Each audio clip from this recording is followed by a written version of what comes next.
तो hello students, कैसे आप सब लोग। उम्मीद करता हूँ आप सब लोग बहुत अच्छे होंगे। स्टूडेंट, आज इस लेक्चर सीरीज़ में हम इंडियन कॉन्ट्रैक्ट एक्ट को पढ़ेंगे। ठीक है, ये वाला जो सब्जेक्ट है कॉन्ट्रैक्ट एक्ट, ये मैं कंप्लीट बेयर एक्ट आपको पढ़ाने वाला हूँ और कंप्लीट सारे सेक्शंस वाइज हम सब्जेक्ट को ख़त्म करेंगे। ठीक है, तो स्टार्ट करते हैं सेशन। मेरा नाम है पंकज, चलिए शुरू करते हैं। तो स्टार्ट करेंगे इंट्रोडक्शन से। इंडियन कॉन्ट्रैक्ट एक्ट 1872, ये वाला जो सब्जेक्ट है स्टूडेंट, इंडियन कॉन्ट्रैक्ट एक्ट, ये आपका 1872 का लॉ है। ठीक है, अब इंडियन कॉन्ट्रैक्ट एक्ट गवर्न होता है law relating to contracts in India. मतलब ये वो लॉ है जो कि आपके लॉज के बारे में बताता है, कानून के बारे में बताता है, विधि के बारे में बताता है। किस चीज़ के लिए? जितने भी आपके कॉन्ट्रैक्ट इंडिया के अंदर किए जा रहे हैं किसी भी पार्टीज़ के बीच में। ठीक है, The act was passed by British India and is based on the principle of English common law. Indian contract act आपका ब्रिटिश इंडिया के द्वारा पास्ड किया गया था और ये लॉ आपका इंग्लिश कॉमन लॉ के प्रिंसिपल के ऊपर बेस्ड है। ठीक है, थर्ड पॉइंट कहता है this act is applicable to whole of India including Jammu and Kashmir. अब अगर हम बात करें 2024 के स्टूडेंट्स, तो 2024 में आज की डेट में हमारा जो इंडियन कॉन्ट्रैक्ट एक्ट है वो कंप्लीट इंडिया पर उसकी एक्सटेंडेबिलिटी होती है, कंप्लीट इंडिया पर वो एप्लीकेबल होता है। ठीक है, इंक्लूडिंग जम्मू एंड कश्मीर। लेकिन कुछ समय पहले जम्मू एंड कश्मीर पर नहीं होता था, लेकिन after the Jammu and Kashmir reorganisation act 2019 में, उसके बाद जम्मू एंड कश्मीर को इंडिया की टेरिटरी बना दिया गया था और अब जम्मू एंड कश्मीर के ऊपर भी आपका इंडियन कॉन्ट्रैक्ट एक्ट एप्लीकेबल होता है। इंडियन कॉन्ट्रैक्ट एक्ट जो था वो 1 सितंबर 1872 से इफेक्ट में आया था, इन्फोर्स किया गया था और अप्लाई किया गया था सारे कॉन्ट्रैक्ट्स पर जो इंडिया के अंदर किए गए थे।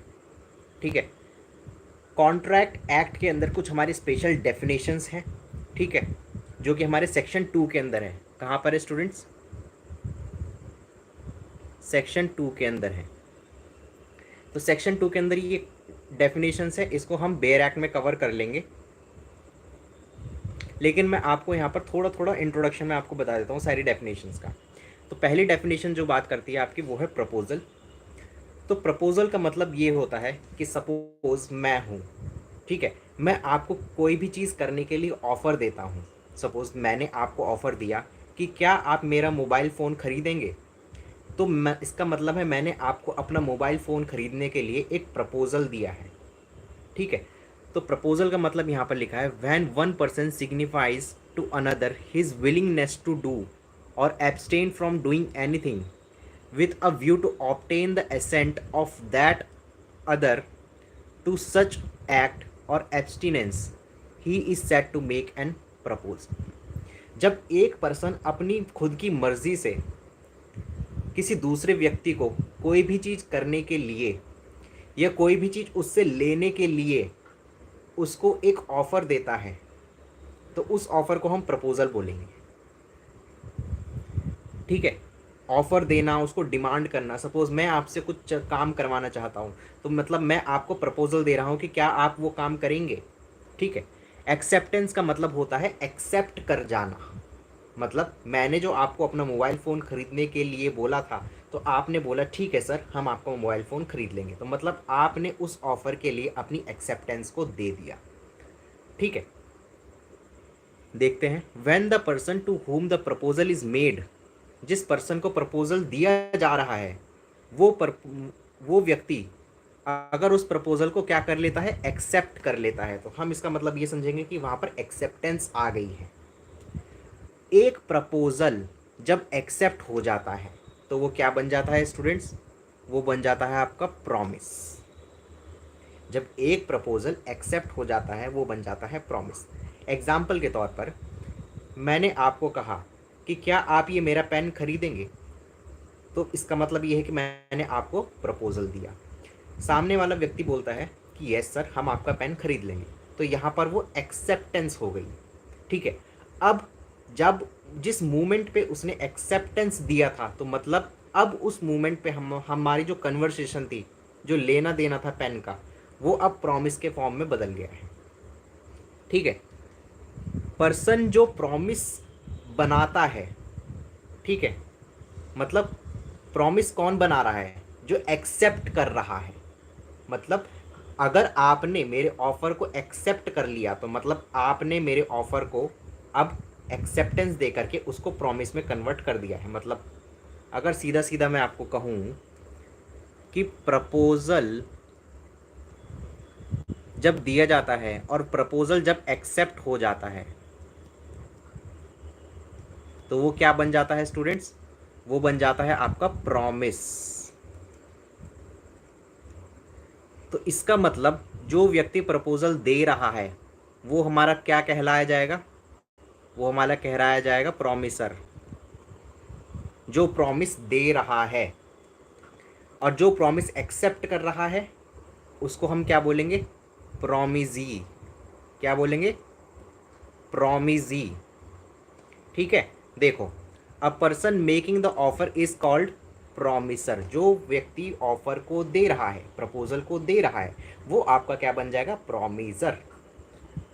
And the person accepting the proposal is called promisee. जो व्यक्ति आपका प्रपोजल को एक्सेप्ट कर जाएगा वो हो जाएगा आपका प्रॉमिसी। ठीक है, चलो नेक्स्ट डेफिनेशन पर चलेंगे। एग्रीमेंट बेसिकली क्या होता है? देखो, एग्रीमेंट के बारे में थोड़ा सा समझो। यहाँ पर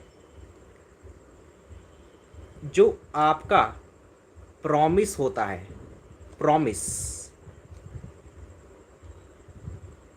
ए नाम के व्यक्ति ने आपका एक ऑफर दिया बी नाम के व्यक्ति को। बी नाम के व्यक्ति ने वो ऑफर को क्या कर लिया? एक्सेप्ट कर लिया। तो अब इन दोनों के बीच में क्या बना? एक प्रॉमिस। ठीक है, प्रॉमिस बना।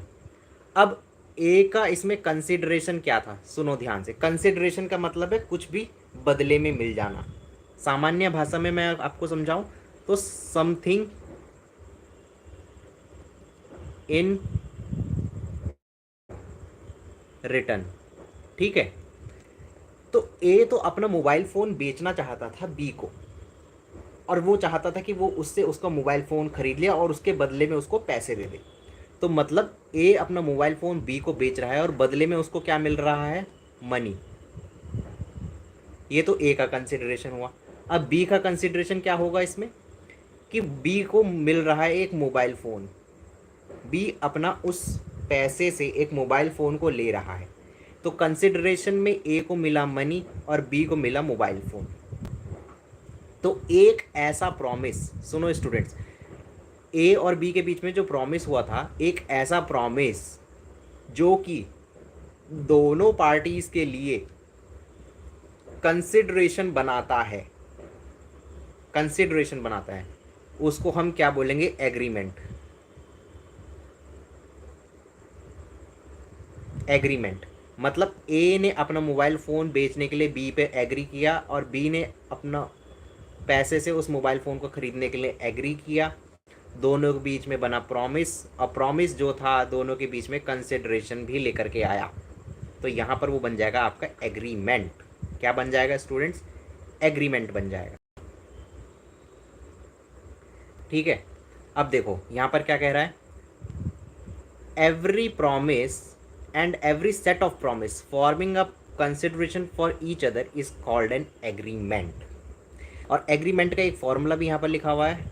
मतलब एक व्यक्ति ने ऑफर दिया, दूसरे व्यक्ति ने उसको एक्सेप्ट करा, और फिर उसके बाद दोनों में प्रॉमिस बना, कंसिडरेशन फॉर्म हुआ, एंड देन यहाँ पर वो एग्रीमेंट बन गया।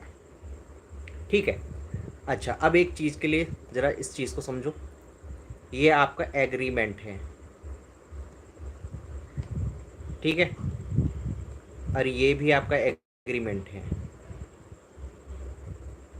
अगर ये एग्रीमेंट आपका लॉ के द्वारा इन्फोर्स हो जाता है, इन्फोर्सिएबल बाय लॉ, मतलब किसी भी एग्रीमेंट के अंदर अगर लॉ के बारे में बात कर रखी है कि वो उसको, अगर कोई भी पार्टी है अगर उस एग्रीमेंट में अपने पार्ट को नहीं निभाएगी तो लॉ के द्वारा हम उस पार्ट को इन्फोर्स करवा सकते हैं कि आप अपना पार्ट निभाइए। ठीक है, तो अगर कोई ऐसा एग्रीमेंट बनाया गया है जो कि लॉ के द्वारा इन्फोर्स कराया जा सकता है, तो वो हमारा कहलाया जाएगा कॉन्ट्रैक्ट। क्या कहलाया जाएगा स्टूडेंट्स? कॉन्ट्रैक्ट। और अगर यही एग्रीमेंट आपका इन्फोर्सिएबल नहीं होता लॉ के द्वारा, इन्फोर्सिएबल नहीं होता लॉ के द्वारा, तो यहाँ पर हम इसको क्या कहेंगे? अगर ये इन्फोर्सिबल नहीं हुआ तो ये हमारा क्या हो जाएगा? वॉइड हो जाएगा। वॉइड हो जाएगा। वॉइड कहने का मतलब ये होगा कि हम इसको इन्फोर्सिबल नहीं करा सकते। ठीक है। और अगर ये इन्फोर्सिबल नहीं हो सकता तो इसकी ओरिजिनल कंडीशन हमारे पास में क्या रही? ये एग्रीमेंट ही रहा। फिर अगर ये इन्फोर्सिबल नहीं हो पाया तो ये एग्रीमेंट रहा, लेकिन अगर ये इन्फोर्सिबल हो जाता है तो ये आपका कॉन्ट्रैक्ट बन जाएगा। ठीक है। तो यही है आपकी डेफिनेशन। देखो, वॉइड एग्रीमेंट क्या कहता है? An agreement not enforceable by law. तो वो आपका क्या बन जाएगा? वॉइड।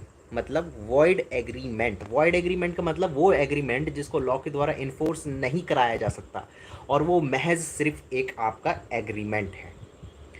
कॉन्ट्रैक्ट बेसिकली क्या होगा?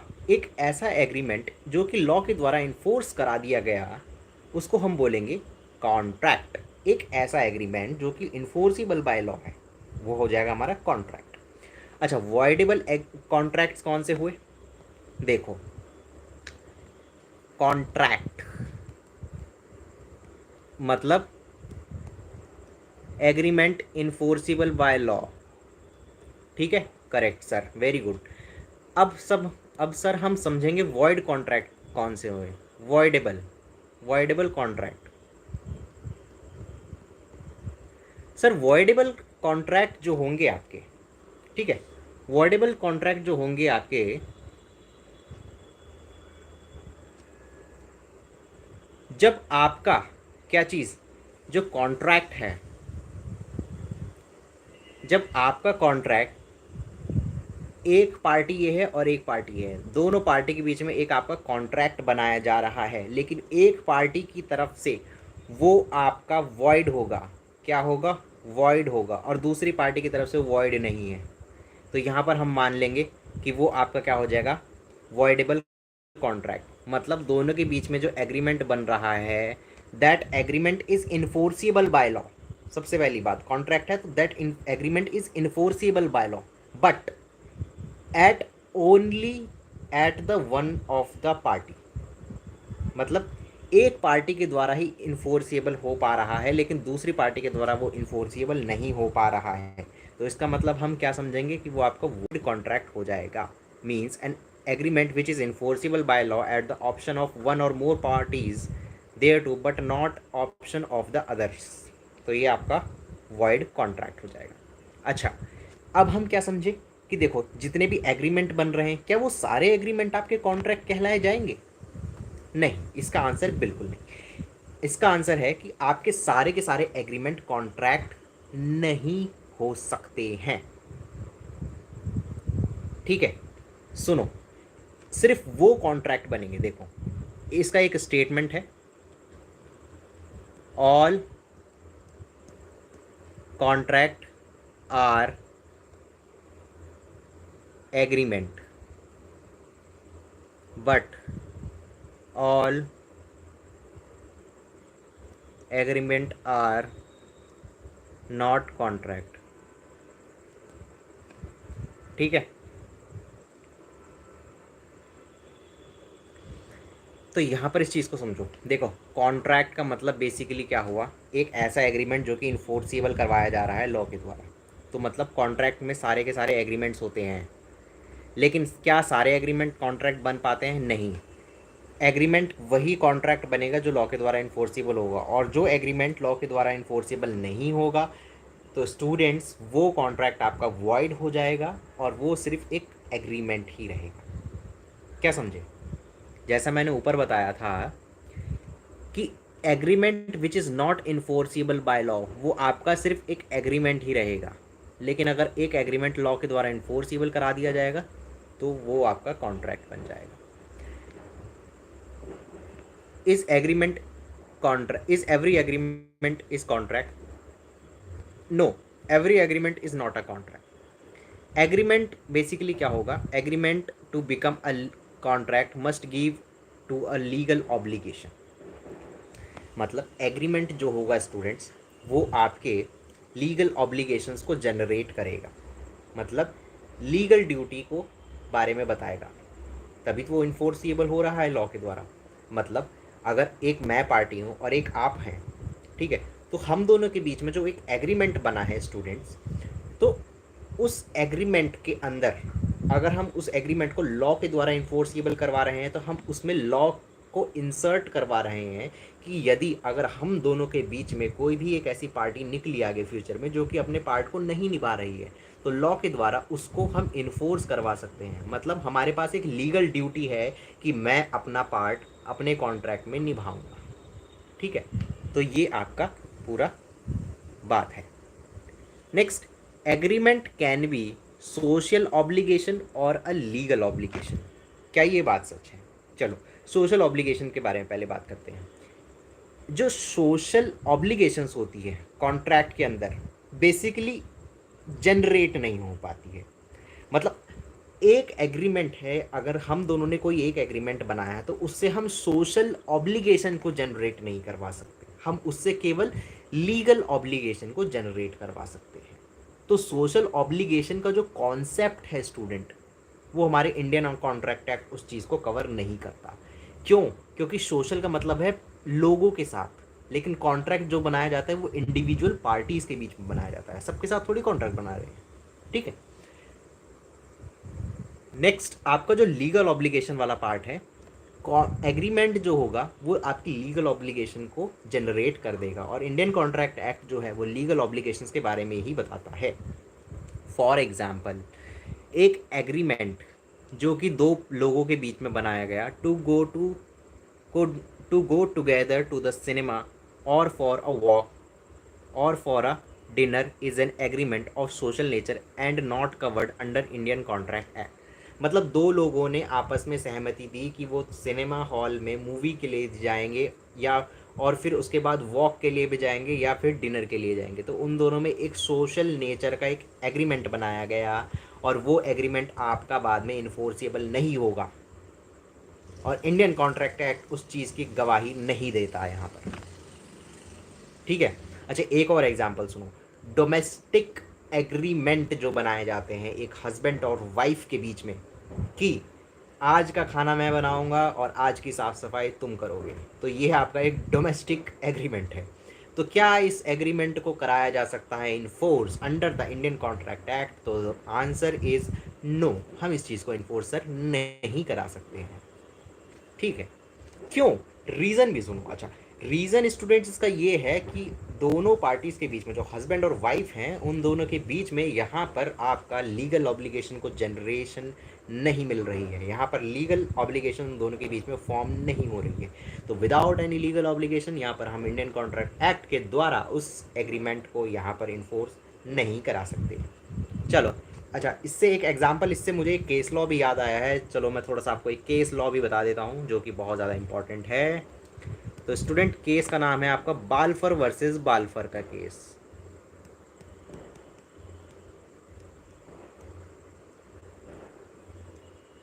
ठीक है, बाल्फर वर्सेस बाल्फर के केस में क्या हुआ था कि एक हस्बैंड था और एक वाइफ थी। ठीक है, हस्बैंड की नौकरी जो थी वो एक सिविल सर्विसेज में लगी हुई होती है। ठीक है, और हस्बैंड फॉरेन चले जाता है। ठीक है, सिलोन नाम की जगह में वो फॉरेन चले जाता है, और फिर अब वो बेसिकली अपनी वाइफ को वादा करके जाता है कि मैं तुम्हें हर महीने एक सर्टेन अमाउंट ऑफ मनी मैं तुम्हें देता रहूँगा। ठीक है, कुछ समय तक वो हस्बैंड अपनी वाइफ को पैसे भेजता रहता है, लेकिन कुछ समय बाद वो अपनी वाइफ को पैसे नहीं भेज पाता है ड्यू टू सर्टेन रीजंस। अब उसकी वाइफ कोर्ट में चली जाती है और बोलती है कि मेरे हस्बैंड ने मेरे साथ में एग्रीमेंट बनाया था और उन्होंने मुझसे कहा था कि वो मुझे सर्टेन अमाउंट ऑफ मनी हर महीने भेजेंगे, लेकिन यहाँ पर वो पैसे नहीं भेज पा रहे हैं मुझे पिछले 2 महीने से, तो मैं अपने पैसों को इन्फोर्स करा देना चाहती हूँ। तो यहाँ पर कोर्ट जो बात बताती है वो कहती है कि जो कि एक डोमेस्टिक एग्रीमेंट बनाया गया था between a husband and a wife, तो वो आपका इन्फोर्सेबल नहीं हो सकता, because this agreement is of social nature and does not give rise to an legal obligation between the parties. तो ये आपका बहुत ही इंटरेस्टिंग केस है, बहुत ही लैंडमार्क केस भी है, जो कि बात करता है intention to create legal obligation के बारे में। ठीक है, तो चलिए बात करेंगे आगे टॉपिक पे। Every contract is an agreement. हर वो कॉन्ट्रैक्ट स्टूडेंट आपका एग्रीमेंट होगा, but every agreement is not a contract. हर एग्रीमेंट आपका कॉन्ट्रैक्ट नहीं हो सकता है। ठीक है, चलिए अब हम समझेंगे एग्रीमेंट और कॉन्ट्रैक्ट के बीच में बेसिकली डिफरेंस बिटवीन क्या है। तो एग्रीमेंट बेसिकली क्या हुआ, जब एक प्रपोजल आपका एक्सेप्ट किया जाता है किसी पार्टी के द्वारा और एक कंसिडरेशन बनाता है दोनों पार्टीज के लिए, तो वो बन जाता है आपका एग्रीमेंट। और वही एग्रीमेंट आपका इन्फोर्सिबल करा दिया जाए लॉ से, तो वो आपका कॉन्ट्रैक्ट बन जाएगा।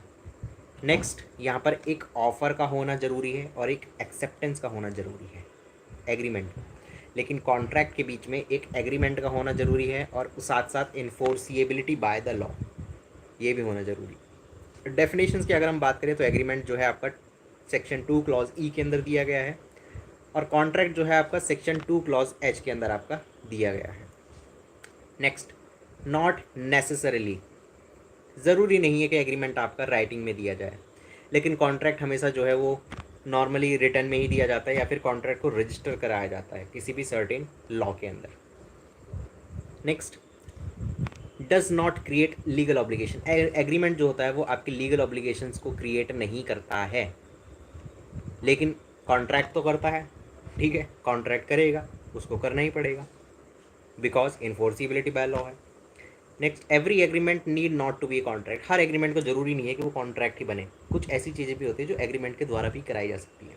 ठीक है, लेकिन कुछ सारे कॉन्ट्रैक्ट जो होते हैं वो एग्रीमेंट होते हैं। स्कोप की बात करूँ अगर मैं एग्रीमेंट्स की, तो वो थोड़ा सा वाइडर स्कोप है। ठीक है, वाइडर स्कोप है, बहुत बड़ा स्कोप है एग्रीमेंट का। लेकिन कॉन्ट्रैक्ट का जो है वो नैरो स्कोप है। इस चीज़ को समझो, नैरो इसलिए क्योंकि वो वहाँ पर सिर्फ उसी चीज़ के बारे में बात करेगा अगर वो लॉ के द्वारा इन्फोर्सिबल कराया जा रहा है, तो तभी वो चीज़ें इंक्लूड करी जाएंगी। ठीक है, अच्छा, essentials of a valid contract के बारे में अगर मैं बात करूँ, तो वैलिड कॉन्ट्रैक्ट कैसे बनेगा। ठीक है, एक होता है आपका, ध्यान सुनो, एक होता है स्टूडेंट आपका वैलिड कॉन्ट्रैक्ट। क्या होता है, वैलिड कॉन्ट्रैक्ट। और एक होता है आपका वॉइड वॉइड कॉन्ट्रैक्ट। तो वैलिड कॉन्ट्रैक्ट वो होगा जो कि सारे एसेंशियल्स और सारे क्राइटेरियाज को फॉलो करके एक शुद्ध रूप का, एक प्योर लेवल का कॉन्ट्रैक्ट बना रहा है।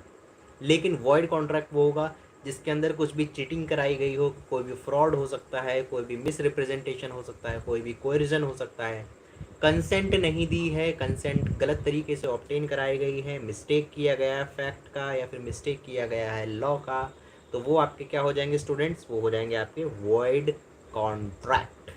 अंडरस्टूड, यस और नो। चलो बहुत बढ़िया,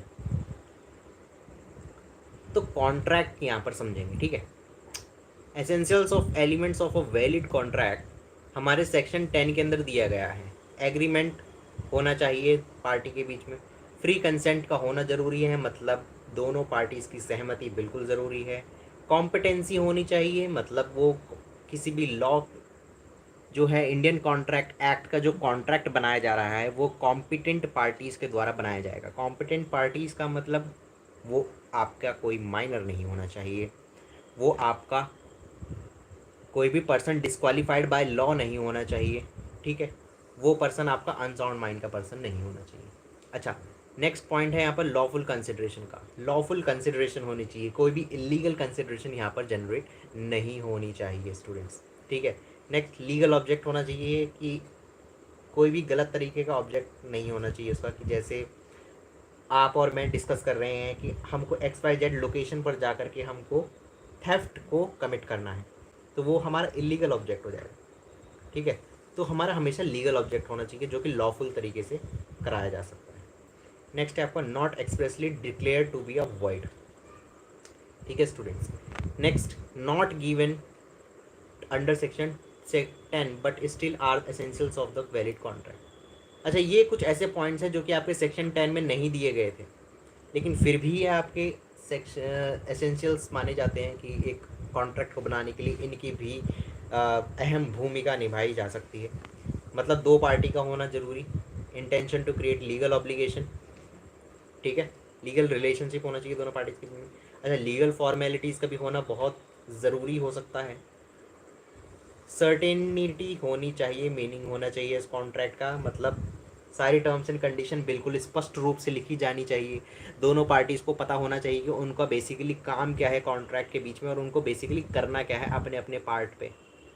पॉसिबिलिटी ऑफ परफॉर्मेंस, यहाँ पर पॉसिबिलिटी होनी चाहिए उस कॉन्ट्रैक्ट को करने के लिए, वो कोई भी एक इम्पॉसिबल एक्ट नहीं होना चाहिए। सपोज़ आजकल जो है, अगर मैं आपको कह दूं कि आप जा कर के आसमान में उड़ कर के, ठीक है, मुझे एरोप्लेन को टच करके दिखा दो, तो क्या ऐसा पॉसिबल है? ये तो इम्पॉसिबल एक्ट हो जाएगा। तो वहाँ पर पॉसिबिलिटी ऑफ परफॉर्मेंस होना ज़रूरी है, ठीक है, किसी भी एक्ट में उस एक्ट की पॉसिबल होना ज़रूरी है। नेक्स्ट अब हम जानेंगे ऑफ़र के बारे में, ठीक है। ऑफ़र का मतलब बेसिकली क्या होगा? डेफिनेशन जो है ऑफर का स्टूडेंट्स वो दिया गया है, when one person signifies to other willingness to do abstain from doing anything with a view to obtaining the assent of that other such to such act और abstinence, he is said to make an proposal. मतलब offer देने का मतलब basically ये है कि मैंने आपको कोई भी चीज़ करने के लिए कहा, अपनी स्वेच्छा से आपको कोई भी चीज़ मांगी, या आपसे कोई भी चीज़ करने के लिए आपको इंस्ट्रक्शंस दिए, या कुछ भी, मतलब ठीक है। ऑफ़र्स आपके बहुत सारे टाइप के हो सकते हैं, जैसे कि आपका जनरल ऑफ़र जो कि सबके लिए होगा, स्पेसिफिक ऑफ़र जो कि किसी पर्टिकुलर पर्सन या फिर पर्टिकुलर ग्रुप ऑफ पर्सनस के लिए किया जाएगा, एक्सप्रेस ऑफ़र जिसमें कि हम या तो वर्ड का इस्तेमाल कर रहे हैं, ओरल या फिर राइटिंग, इम्प्लाइड में हम अपने कोड ऑफ कंडक्ट के द्वारा या फिर हम जेस्चर कोई कर रहे हैं तो उससे हम कोई ऑफ़र दे रहे हैं। नेक्स्ट काउंटर ऑफ़र का मतलब होता है कि सपोज़ एक एग्जांपल ये है, सपोज़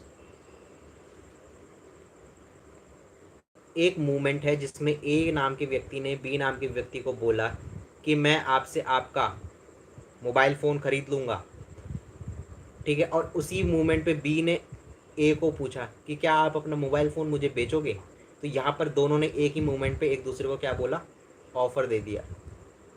तो इस ऑफ़र को हम बोलेंगे काउंटर ऑफ़र। क्या बोलेंगे स्टूडेंट्स? हम इसको काउंटर ऑफ़र बोलेंगे, ठीक है।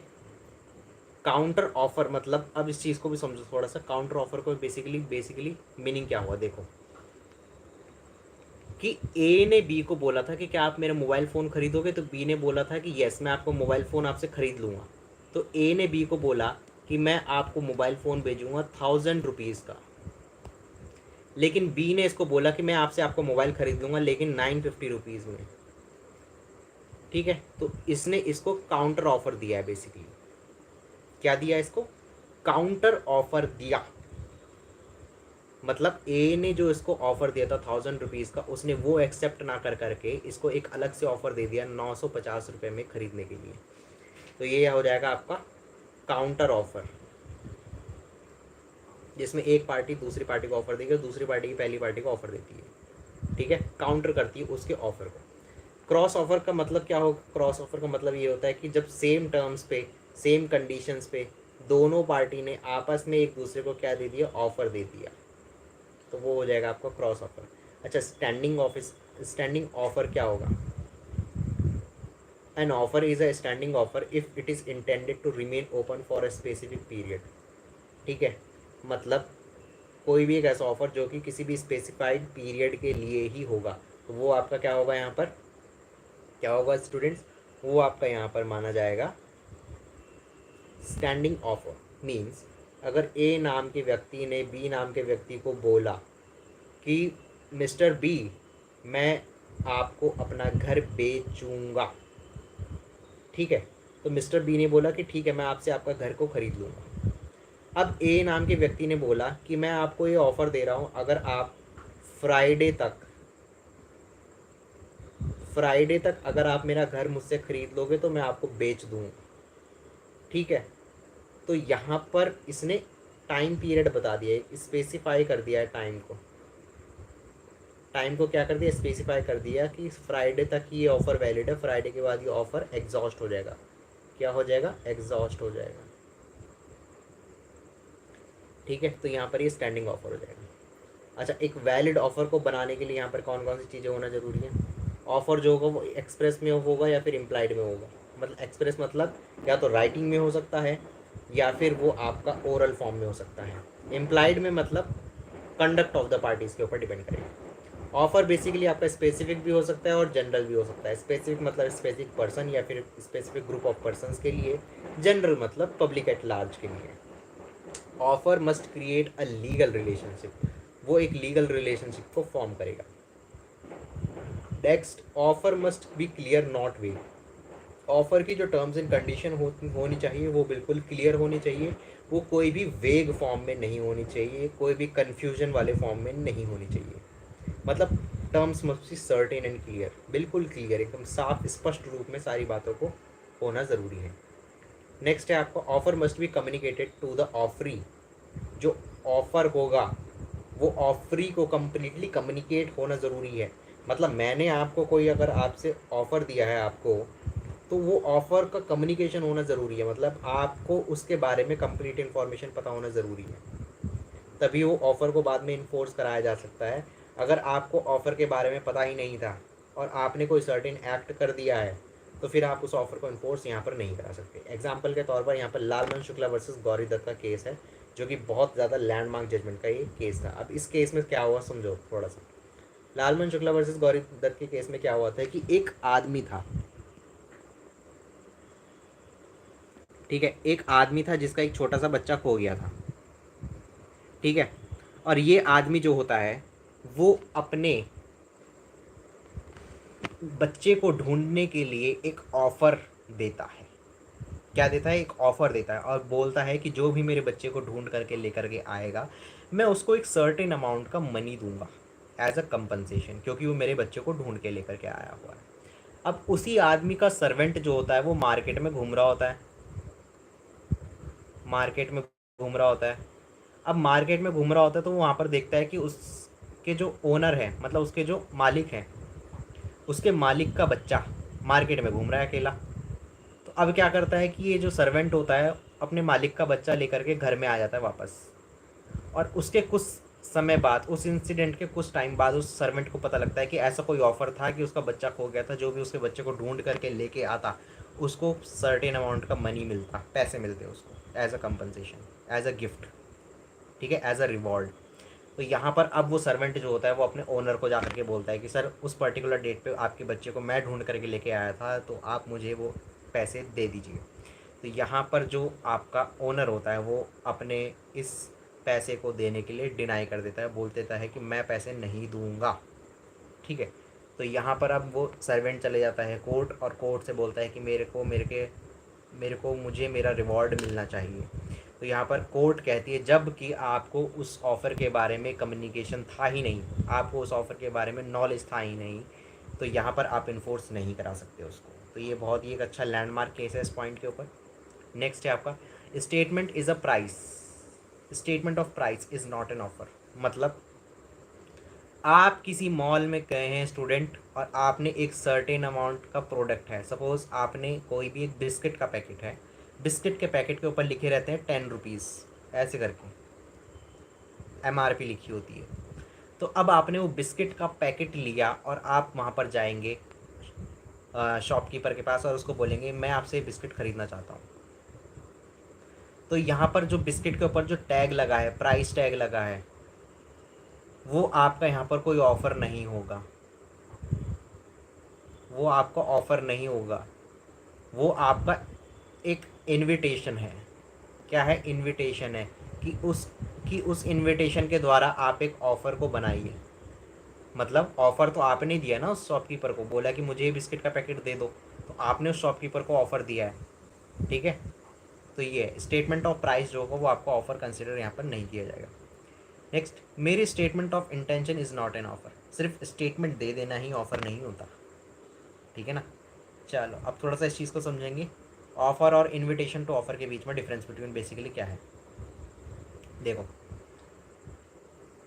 ऑफ़र और इनविटेशन टू ऑफ़र मीनिंग क्या हुआ।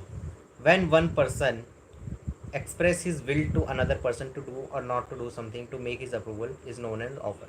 जब एक व्यक्ति दूसरे व्यक्ति को कुछ एक्सप्रेस कर रहा है, अपनी विलिंगनेस दिखा रहा है उसको कि आप या तो सर्टेन एक्ट को कर लीजिए या फिर सर्टेन एक्ट को ना करें, बस।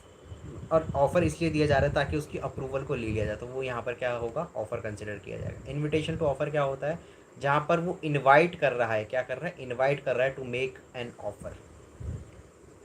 डिफाइन होता है ऑफर आपका सेक्शन 2A के अंदर इंडियन कॉन्ट्रैक्ट एक्ट के, और इनविटेशन टू ऑफर आपका इंडियन कॉन्ट्रैक्ट एक्ट में कहीं भी डिफाइन नहीं हो रखा।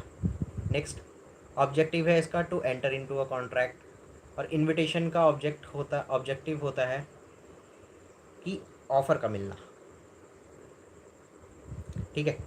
नेक्स्ट है आपका essentials to make an agreement. Yes, इसके एसेंशियल्स हैं, लेकिन इनविटेशन के लिए कोई भी एसेंशियल्स नहीं होते। यहाँ पर आप सिर्फ ऑफर के रिसीव करने की आस लगाए बैठे हैं। Next, consequence the offer becomes an agreement when accepted. Offer आपका एग्रीमेंट बन जाएगा जब वो एक्सेप्ट हो जाएगा। An invitation to offer becomes an offer when responded by the party to whom it is made. ठीक है, तो ये आपका पूरा कंप्लीट इन्फॉर्मेशन है। नेक्स्ट, अब हम बात करेंगे एक्सेप्टेंस के बारे में, मतलब किसी भी चीज़ का एक्सेप्ट हो जाना। अगर मैंने आपको कोई ऑफ़र दिया है और आपने उस चीज़ को एक्सेप्ट कर लिया, उसके लिए हाँ कर दिया, उसके लिए अप्रूव कर दिया है, तो हम ये समझेंगे कि आपने उस चीज़ को एक्सेप्ट कर लिया है, और वो अब हमारे बीच में क्या बन जाएगा, प्रॉमिस बन जाएगा, जो कि दोनों के लिए कंसिडरेशन बना रहा है। डिफाइन होता है आपका सेक्शन 2 क्लॉज बी के अंदर, जो कि बात करता है when a person to whom offer is made signifies his assent thereto the proposal is said to be accepted. A proposal when accepted becomes a promise. Next बात कर रहा है स्टूडेंट के वैलिड एक्सेप्टेंस के essentials के बारे में। Acceptance जो होनी चाहिए स्टूडेंट्स, वो आपकी एब्सोल्यूट होनी चाहिए, अनक्वालिफाइड नहीं होनी चाहिए। ठीक है। Qualified acceptance would amount to an rejection of an offer. इस चीज़ को भी थोड़ा सा समझना पड़ेगा। ठीक है। नेक्स्ट बात करते हैं, acceptance must be communicated. Acceptance भी कम्युनिकेट होना जरूरी है। ऑफर तो कम्युनिकेट होना जरूरी है, लेकिन एक्सेप्टेंस भी कम्युनिकेट होना जरूरी है। अगर एक्सेप्टेंस कम्युनिकेट नहीं हुई तो वहाँ पर हम उसको एक्सेप्टेंस नहीं कह सकते। मतलब साइलेंस एक्सेप्टेंस का मतलब नहीं होता। मतलब अगर आप किसी भी सर्टेन टर्म्स एंड कंडीशन पे चुप हैं, तो इसका मतलब हम ये नहीं समझ सकते कि आपने उस चीज़ के लिए हाँ बोल दिया है। Acceptance must be communicated by the acceptor. ठीक है। Next, and acceptance must be prescribed in the reasonable mode. वो एक पर्टिकुलर रीजनेबल मोड में होनी चाहिए, मतलब जिस वे में ऑफर दिया गया था उसी वे में उसको एक्सेप्ट करना जरूरी है। Next, acceptance must be given with in a reasonable time and before the offer. Acceptance जो होगा वो स्पेसिफाइड टाइम के अंदर ही आपको देनी चाहिए। मतलब जो मैंने आपको फॉर एग्जांपल अभी थोड़ी देर पहले एक एग्जांपल बताया था, जिसमें कि ए नाम के व्यक्ति ने बी नाम के व्यक्ति को बोला था कि मैं फ्राइडे तक आपको मेरा घर भी खरीदना है तो खरीद लो, मैं फ्राइडे तक का ऑफर है आपके पास में। तो मतलब अब फ्राइडे के अंदर ही अंदर उसको अपनी एक्सेप्टेंस देनी पड़ेगी। अगर फ्राइडे के अंदर अंदर उसने एक्सेप्टेंस दे दी तो ठीक है, और अगर नहीं दी तो फिर वो एक्सेप्टेंस किसी काम की नहीं होगी, क्योंकि वहाँ पर स्पेसिफाइड टाइम बोला है ना, इसलिए। मतलब अगर एक्सेप्टेंस जो होगा उसका टाइम पीरियड अगर एक्सपायर हो जाएगा तो वो एक्सेप्टेंस नहीं होगी। Next, acceptance can not preceded an offer. ठीक है।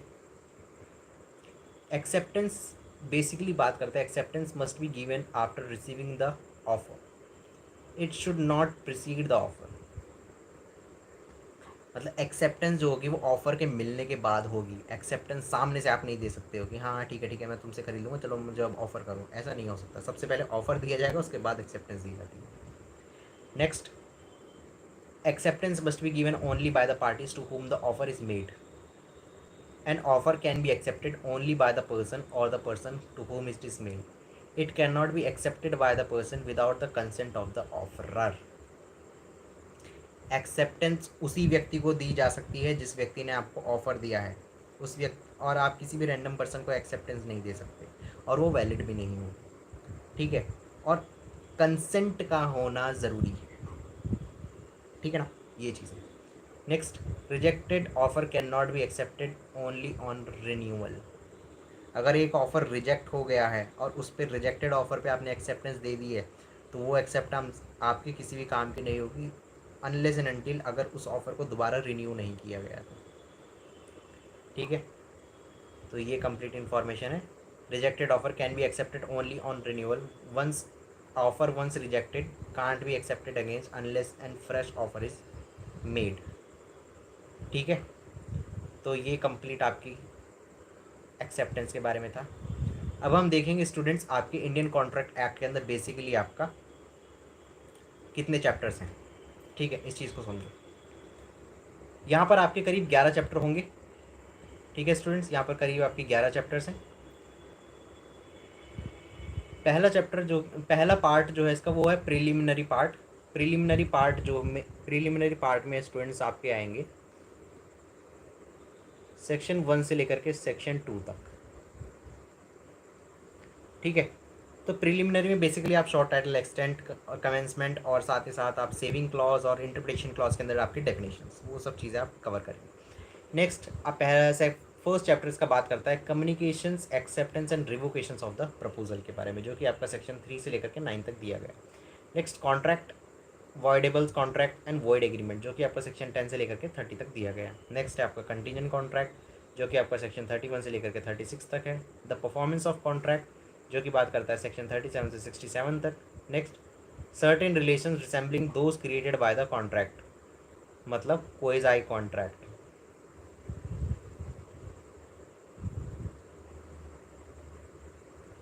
जो कि सेक्शन 68 से लेकर के 72 तक है। Consequence of breach of contract, जो कि है आपका 73 से लेकर के 75 तक। नेक्स्ट है आपका sales of goods act. Sales of goods, ये वाला जो पार्ट है स्टूडेंट्स वो आपका रिपील कर दिया गया था कॉन्ट्रैक्ट से, ठीक है। तो ये कॉन्ट्रैक्ट के अंदर आज की डेट में नहीं है। नेक्स्ट है आपका चैप्टर नंबर 8, जो कि बात करता है इंडेमनिटी और गारंटी के बारे में, सेक्शन 124 से लेकर के 147 तक। नेक्स्ट है आपका बेलमेंट का चैप्टर, जो कि सेक्शन 148 से लेकर के 181 तक है। नेक्स्ट है आपका एजेंसी। एजेंसी आपका सेक्शन 182 से लेकर के 238 तक। नेक्स्ट है आपका पार्टनरशिप। पार्टनरशिप वाला जो चैप्टर है स्टूडेंट वो भी आपका रिपील कर दिया गया था इंडियन कॉन्ट्रैक्ट एक्ट से, ठीक है। अब स्टूडेंट्स इसके बारे में थोड़ा सा इन्फॉर्मेशन जानूँ। जो सेल्स ऑफ गुड्स एक्ट था, वो रिपील कर दिया गया इंडियन कॉन्ट्रैक्ट एक्ट से, और इसका एक अलग से एक्ट बना दिया गया जिसको बोला जाता है सेल्स ऑफ गुड्स एक्ट, जो कि आपका 1930 का एक्ट है। 1930 में इसको रिपील कर दिया गया था। Next, same goes with the partnership, इसका नाम है द इंडियन पार्टनरशिप एक्ट, और ये है आपका 1932 का, ठीक है students. So this is the information about the complete chapter of the Indian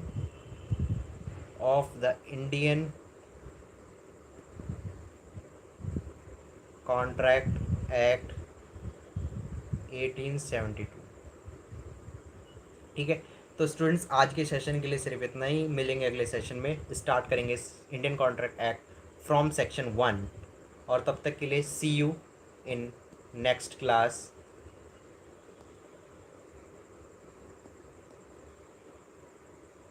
और